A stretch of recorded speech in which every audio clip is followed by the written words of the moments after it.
دیں گے. نوجوانوں نے ہمت کی اور آج یہ پروگرام اور آج یہ اللہ رسول کی باتیں ہمارے سامنے ہو رہی ہے. شاباش ہے نوجوانوں. اللہ تعالیٰ وہ وعدہ اور وہ تمام فضیلتیں جو تمہارے لیے قرآن میں اور حدیثوں میں بیان کیا ہے وہ فضیلتیں تم کو ملنے والی ہیں. جناب نبی کریم صلی اللہ علیہ وسلم نے ارشاد فرمایا 7 لوگ ایسے ہیں جن کو اللہ اس دن جس دن تمام کے تمام انسان پریشان ہوں گے. انبیاء بھی نفسی نفسی کہہ رہے ہوں گے, حضرت آدم بھی نفسی نفسی, حضرت عیسیٰ تک جتنے انبیاء آئے نفسی نفسی. لیکن اے نوجوانوں سنو, تم ان 7 قسم کے لوگوں میں سے ہو جن کو اللہ تعالیٰ اپنے عرش کے سائے میں تمہیں جگہ نصیب کریں گے.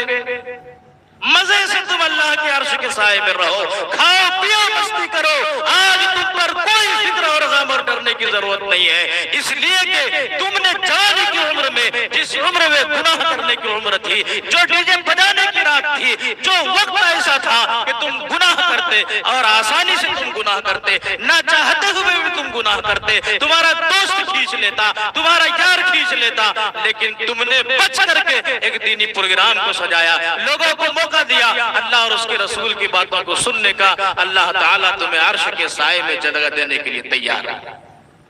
لیکن کرنا کیا ہے, اس پر قائم بھی رہنا ہے.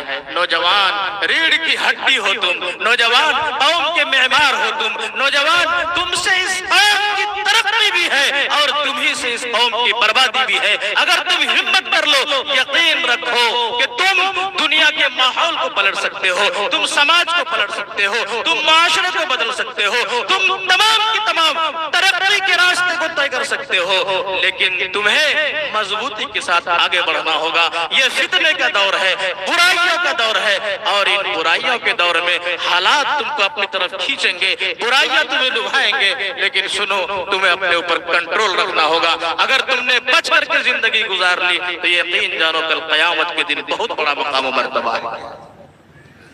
جن کی عمریں گزر گئی وہ کیا عبادت کریں گے, وہ کیا ریاضت کریں گے, ان کی عبادتیں کیا مقبول ہوں گی. ارے بڑھاپے کی عمر میں ظالم بھیڑیا بھی ایک کونے پر جا کر کے بیٹھ جاتا ہے. در جوانی توبہ کردن شیوائے پیغمبری است, وقت پیری گرگ ظالم میشود پرہیزگار. اگر جوانی میں توبہ کرتے ہو یقین رکھو یہ پیغمبروں کا طریقہ ہے, یہ پیغمبروں کا شیوا ہے. ورنہ بڑھاپے کی عمر میں ظالم بھیڑیا بھی ایک کونا پکڑ کر بیٹھ جاتا ہے, اس لیے کہ نہ ان کے اندر ہمت ہے, نہ ان کے اندر طاقت ہے, نہ کمر میں مضبوطی ہے, نہ پٹھوں میں مضبوطی ہے, نہ گوشت میں طاقت ہے, نہ خون میں طاقت ہے, نہ دماغ میں سوچنے کی صلاحیت ہے, اور نہ ہی کہیں کچھ بھی نہیں. وہ کونا پکڑ کر مسجد میں نہیں بیٹھے گا تو کہاں جائے گا. شاباش ہے نوجوانوں. سنو, بس میں ایک مختصر سی بات بتا کر کے اپنی بات کو ختم کر رہا ہوں. ایک نوجوان ہے, حضرت موسیٰ علیہ السلام کا دور ہے, بہت بڑا گنہگار ہے, گناہوں میں مصروف ہے. موسیٰ علیہ السلام کو وحی کی گئی, لوگوں نے بھی مار پیٹ کر ان کو بھگا دیا, وہ جنگل کی طرف چلے گئے, وہاں زندگی گزارنے لگے. ایک روز حضرت موسیٰ علیہ السلام کو وحی آتی ہے, اے موسیٰ, اے موسیٰ, میرا ایک دوست جنگل کے اندر ہے, جاؤ تم اس سے ملاقات کرو. حضرت موسیٰ قوم کے لوگوں کو لے کر کے چلے جاتے ہیں جنگل کے اندر. دیکھا وہی نوجوان جن کو لوگوں نے مار پیٹ کر بھگایا تھا, ہم نے بھی اس کو شہر بدر کرنے کا آرڈر دیا تھا. آج یہ نوجوان جو گناہوں کے اندر مبتلا تھا, جن کی سرکشی کی وجہ سے, نافرمانیوں کی وجہ سے, جن کے گناہوں سے پریشان ہو کر کے, جن کے ظلم سے پریشان ہو کر کے لوگوں نے ان کو بھگا دیا تھا, آج یہ مردہ پڑا ہوا ہے. اور اللہ تعالیٰ نے ہمیں بھیجا, وجہ کیا ہے؟ حضرت موسیٰ نے جھولی پھیلا دی, اے اللہ یہ تو وہی بندہ ہے. کہا اے موسیٰ سنو, جب تم لوگوں نے اس کو بھگایا تھا یہ یقیناً یہاں آ گیا, میرے سامنے جھولی پھیلا دی, بیمار پڑ گیا. اے میرے مولا, اگر میرے گناہ اتنے سخت ہے کہ معافی کے قابل نہیں ہے تو یقیناً اگر آپ کو مجھے معاف کرنے سے آپ کی بادشاہت میں, آپ کی ملوکیت میں, آپ کی خدائی میں اور آپ کی حکومت میں ذرہ برابر کمی آتی ہے تو بے شک مجھے معاف نہ فرما.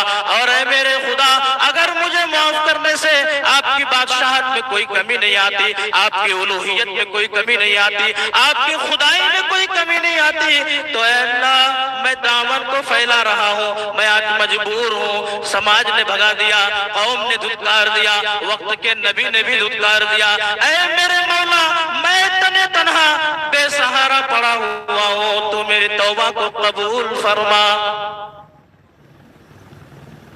اور اس نے ایک جملہ یہ بھی کہا تھا کہ اللہ اگر تو مجھے معاف نہیں کرے گا تو میرے قوم کے، میرے شہر کے لوگوں کے جتنے گناہ ہیں ان تمام گناہوں کو بھی میرے سر پر ڈال دے تاکہ میری وجہ سے وہ لوگ عذاب سے بچ جائیں۔ اللہ تعالیٰ کو یہ طریقہ اس قدر پسند آیا تھا کہ اللہ نے معاف بھی کیا، وقت کے نبی کو بھی حکم دیا کہ جاؤ اور اس کے کفن دفن کا انتظام کرو۔ الغرض اے میرے نوجوانوں، اگر آپ نے ہمت کی ہے، آپ قابل مبارکباد ہے، ایک بار نہیں 1000 بار، لیکن سنو یہ اسی وقت ہوگا کہ جب تم توبہ پر اڑ جاؤ گے، اپنے گناہوں سے معافی مانگ لو گے اور آگے بھی عہد کرو گے کہ وقت کیسا بھی آ جائے، حالات کیسے بھی آ جائے، انشاءاللہ العزیز جو برائیاں پہلے ہوتی تھی، جو اجتماعی بے حیائیاں پہلے ہوتی تھی، اب انشاءاللہ یہاں کے نوجوان وہ بے حیائی ہونے نہیں دیں گے۔ ہاتھ کھڑا کیجئے انشاءاللہ اگلے سال سے جس طریقے سے یہ پروگرام ہو رہا ہے، اگر یہ پروگرام نہ بھی ہو تب بھی وہ بے حیائیاں جو اس سے پہلے ہو رہی تھی انشاءاللہ نہیں ہوں گی۔ ہاتھ کھڑا کر کے بولیے جو لوگ بیدار ہیں، اور جو سو گئے ہیں وہ بھی ہاتھ کھڑا کر دیجئے۔ اللہ تعالیٰ آپ کے جذبے کو سلامت رکھے، اللہ آپ کے ہاتھ کھڑا کرنے کو قبول فرمائے، اللہ ہمارے نوجوانوں کے گناہوں کو معاف فرمائے، اللہ ہم سب کو معاف فرمائے اور اس بستی میں خیر و برکت نازل فرمائے،